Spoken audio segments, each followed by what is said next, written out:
Good morning po pala. Nandito na po pala tayo sa aking next video. Video ko yung paglilinis ng red naman.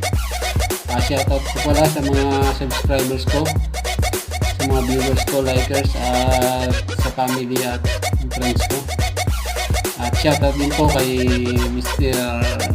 Sherwin Abara sa tumulong sa akin para makarating ako sa lugar na to. Nagkaroon ng magandang trabaho kahit pa paano yung malaki na itulong sa akin yung trabaho yung naibigay niya sa akin.